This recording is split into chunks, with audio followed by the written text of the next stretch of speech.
네, 러시아와 우크라이나가 현지 시간 3일 오전에 2차 회담을 하기로 했습니다. 네, 별소득 없었던 1차 회담과 달리 이번엔 상황에 변화를 가져올 만한 성과를 끌어낼 수 있을지 주목되는데요. 국제 담당 기자 연결해서 들어보겠습니다. 김지수 기자. 네, 애초 2차 회담은 현지 시간 2일 밤 열릴 예정이었는데 우크라이나 대표단의 회담장 도착이 늦어지면서 3일로 연기됐습니다. 우리나라 시간으론 3일 오후가 될 것으로 예상됩니다. 지난달 28일 첫 회담 때도 우크라이나 대표단이 러시아 측 공격을 우려해 바로 벨라루스로 향하지 않고 폴란드를 거쳐 회담장으로 이동하면서 회담 개시가 늦어진 적이 있었습니다. 러시아 대표단은 이미 2차 협상장 인근에 도착해 우크라이나 대표단을 기다리고 있는 상황입니다. 러시아 측은 대표단 구성이 1차 회담과 같고 휴전과 안전대피 통로 문제가 논의될 것이라고 밝혔습니다. 2차 회담 장소는 폴란드와 접경한 벨라루스 서남부 브레스트주의 벨라베슈스부로 이곳은 옛 소련 지도부의 별장이 있던 곳입니다. 1991년 12월 당시 러시아와 우크라이나, 벨라루스 등 소련을 구성했던 공화국 3곳의 정상들이 모여 소련 해체와 독립국가 연합 창설에 관한 협정을 맺은 곳이어서 눈길을 끕니다. 1차 회담 당시 양측은 일부 합의가 가능한 의제를 확인하고 다음 회담에서 이를 구체적으로 논의하기로 했습니다. 하지만 양측 모두 여전히 같은 입장인 것으로 전해졌습니다.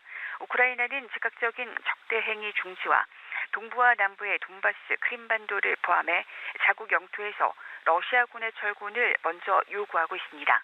반면 러시아는 돈바스 지역의 독립 인정과 우크라이나의 나토 비가입을 명문화하라고 요구하고 있습니다. 네, 러시아군이 우크라이나 제2의 도시를 지금 집중 공격하고 있다는 소식도 들어왔고요. 또 러시아에서 자국의 사상자 규모를 처음으로 공개를 했다면서요. 네, 러시아가 우크라이나를 침공한 지 일주일이 넘었습니다. 러시아군은 우크라이나 수도 키이우와 제2의 도시 카르키우를 중심으로 공격을 이어가고 있습니다. 특히 러시아가 공수부대까지 투입한 하루키우 도심에선 미사일 공격과 함께 시가전도 벌어져 대규모 인명피해가 우려되는 상황입니다. 러시아가 병합한 크림반도에서 가까운 남부도시 헤르손이 러시아군에 점령됐다는 보도도 나왔고 또 남부도시의 항구 도시인 마리우폴에도 치열한 전투가 벌어진 것으로 알려졌습니다. 이런 가운데 러시아군이 헤르손의 거리와 시위의 건물까지 진입했다고 로이터와 AP통신 등이 보도했습니다. 헤르손 시장은 러시아군이 거리에 진입해 시의회 건물까지 뚫고 들어왔다고 밝혔습니다. 반면 러시아 국방부는 헤르손을 완전히 점령했다고 주장했습니다. 러시아는 공개적으로 자국 사상자 규모를 처음 공개하기도 했습니다. 러시아 국방부는 우크라이나 내 군사작전에 러시아 군인이 500명 가까이 숨졌다고 밝혔습니다. 지금까지 498명이 임무 중에 숨졌고 1,600명 가까이가 다쳤다는 겁니다.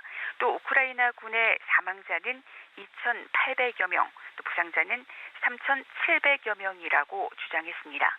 러시아군이 자국 사상자 수를 공개한 건 현재 추정이 부풀려졌다는 주장을 하기 위해서입니다. 반면 우크라이나 대통령실은 지금까지 러시아 군인 7,000명 이상이 숨졌다고 주장했습니다.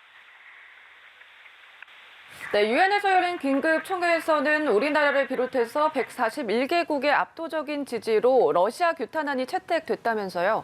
네, 러시아의 우크라이나 침공을 규탄하고 즉각적인 철군을 요구하는 내용의 결의안이 유엔 총회에서 압도적인 지지로 채택됐습니다. 이번 결의안과 같은 중요 안건은 193개 회원국 중 표결 참가국 3분의 2 이상이 찬성해야 채택됩니다. 찬성 141표, 반대 5표, 기권 35표가 나왔습니다. 법적 구속력이 없긴 하지만 전체 회원국이 참여하는 유엔 총회 표결에서 큰 표차로 가결되면서 러시아를 고립시키고 압박 수위를 높이는 효과가 있다는 평가입니다. 대러시아 제재는 그 대러시아 제재에 동참 중인 우리나라도 찬성표를 던졌습니다. 반면 북한은 예고한대로 반대했습니다. 러시아와 북한 이외에 벨라루스, 에리트리아, 시리아가 반대표를 던졌고 러시아와 가까운 중국과 인도, 이란은 기권했습니다. 지금까지 글로벌 뉴스부에서 전해드렸습니다.